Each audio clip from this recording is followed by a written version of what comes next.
first, it is time to share the Project of the Year.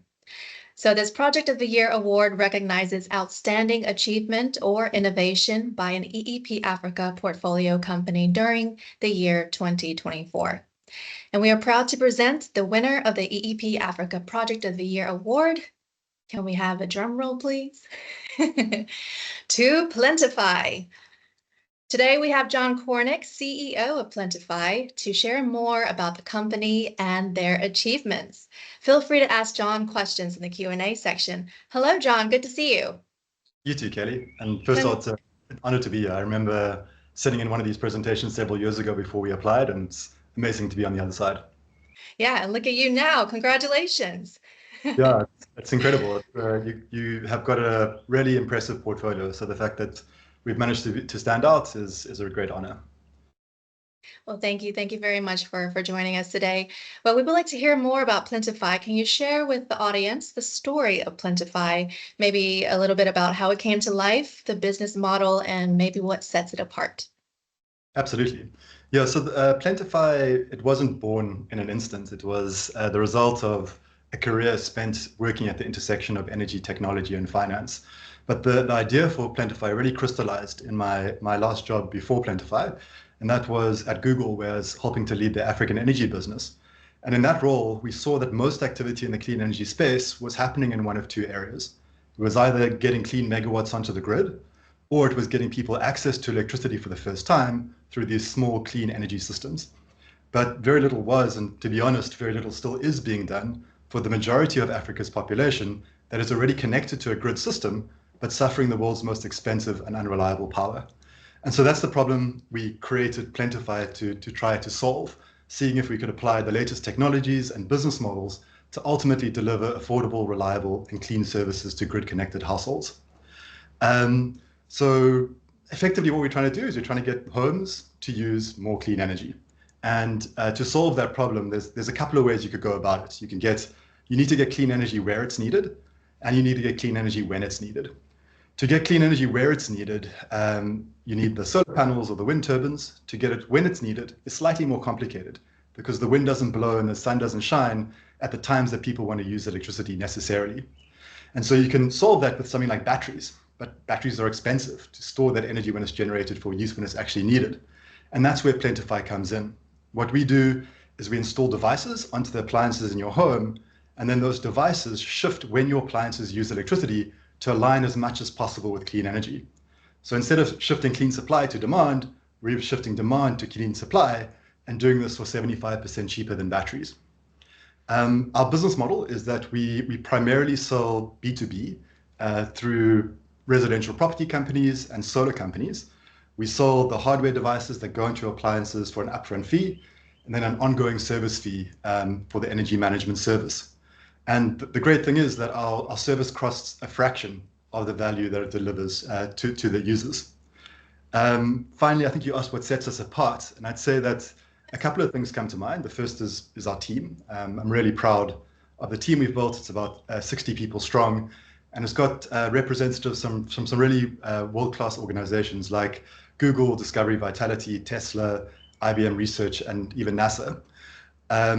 So that's the one side of who's building the thing. And then what we've built, I'm obviously really proud of as well. And I think what differentiates us there is that we do a really good job of balancing value to the user and value to the system for the lowest dollar per kind of unit of impact. And let me give you a couple of examples to bring that to life. So there's another product, not our product. It's a class of products called Ripple controllers, Ripple relays. These are little switches that get installed on your electric water heater, and then your utility pushes a button and everybody's water heaters turn off, and the utility pushes a button again and everybody's water heaters turn on. So this is it's a pretty mature technology. It's been around for about 50 years, and it is great for the system because the utility can shed load on demand. But it is terrible for the user because you end up suffering a cold shower completely outside of your control. But the flip side exists as well. And I think a good example there in South Africa, at least, is residential batteries. So with a Resi battery, if you can afford to buy one, that's great. And you get immense user value because you can see yourself through an outage. But the problem in a place like South Africa, where we have these rotational blackouts, is that as soon as your power comes back on, you start recharging your battery, which counteracts the rotational blackouts happening in the next suburb. And so it's actually terrible for the system, even though it delivers good user value. In fact, so terrible for the system that anybody who can't afford to get a battery themselves are the ones on the hook, end up paying ultimately the cost of this poor reliability, driving actually massive inequality.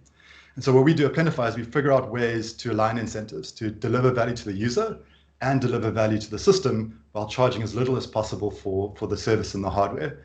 And Project Smart Geyser, the project that we did with EEP Africa, was actually probably the best demonstration we've done of the ability to balance these needs. Thank you, John. Sounds like incredible work that you are embarking on. Speaking of EEP Africa, could you share more about how we have supported your journey? For instance, has there been some sort of key support that we provided that maybe you couldn't access elsewhere? Yeah, absolutely. So, I mean, just to be clear what EEP Africa supported, they helped co-fund Project Smart Geyser. This was a 3-year project in the Western Cape province of South Africa. We rolled out 500 smart water heater controllers to homes and tried to demonstrate that these appliances, if controlled correctly, could enable affordable, reliable, and clean services. EEP Africa's involvement had impact on the project directly in a number of ways. Firstly, it enables us to scale the project up to 5 times as many homes and thereby increase the credibility of the results. Secondly, it enabled us to expand the services tested to a whole bunch of solar-related services, which otherwise weren't part of the project scope. And they provided, you provided, thank you, a much earlier stage funding than the private sector would have been willing to step in and provide at this critical moment in our technology. But kind of stepping back from the impact on the project directly, EEP Africa has had a pivotal impact on our company more generally as well. I mean, I see this EEP Africa project as one of the key turning points in our organization for a number of reasons. Like the one is that the results of the project were groundbreaking, and thanks to EEP's support, we could do this project. And we've taken the results and we've shopped it around to private sector players. We've shopped it around in international markets, and we received a ton of really positive private sector interest as a result of this project. It's led to many engagements with South African policymakers, and it's got us into the room to talk about the potential for technologies to shape a better energy grid, and hopefully we can influence policy in that way. And then finally, and probably most tangibly, we've raised 10 times as more private capital since the EEP Africa project than before the EEP Africa project. So it really has set us on a completely different trajectory. Wow, that's incredible. Thank you very much for sharing that. We're very happy to hear that. So there is a reason why we exist. So throughout this whole journey, did you encounter any challenges that you can share with us and how you overcame them? Yeah, it's a really interesting question. So I mean, what we're trying to build at Plentify is a global energy management business, and we've started in South Africa. And maybe it's our origins in South Africa, but every problem we come across, we see as an opportunity. And that's actually what's made South Africa such an amazing place to build this business, because pretty much every energy problem exists.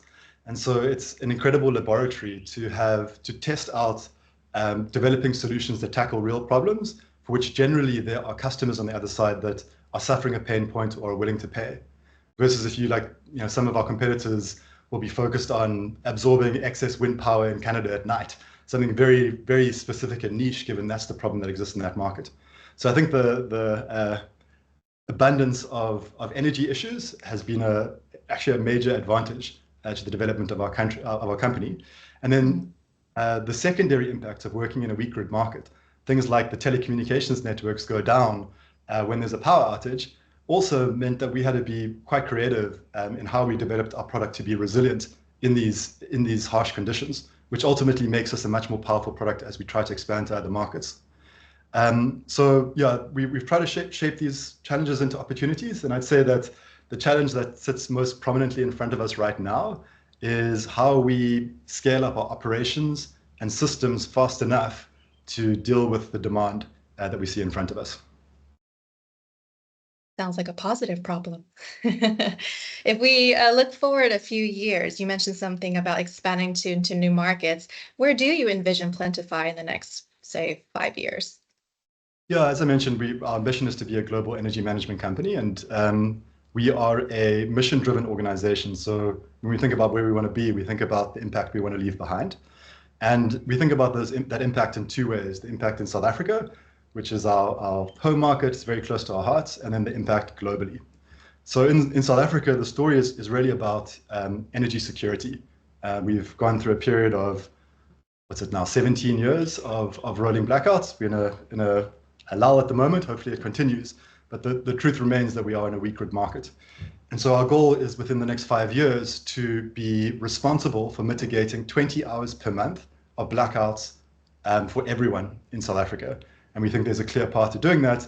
And actually that metric comes from this EEP Africa project, which provided the data necessary to prove that we can do this and at what scale we need to reach in order to achieve it.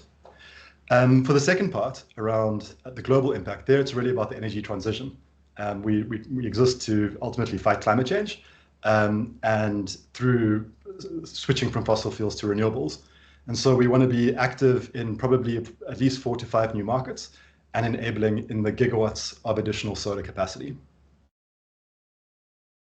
Thanks. I've got one more question for you. It's a curveball question. So what is your advice, John, to companies that want to break into and succeed in the clean energy sector? Yeah, it's a great question. I think probably the most important thing is identify a real market need, test that market need with real customers, understand that they're willing to pay, and then start building. I think a problem we see actually in startups everywhere is that people jump to the solution before they've proven that there's actually a market opportunity. And I think in something like clean energy, where the solutions are often not just software based, but hardware based, those timelines and the expense to get to a point where you can actually get to market is so much greater that de-risking that and trying to get answers cheaply, quickly from potential customers is critically important. Thank you so much, John. Let's see if we have any questions for you in the chat before we continue. Does anyone have any questions for John? If you do, please put them into the chat or raise your hand. We can open your mic.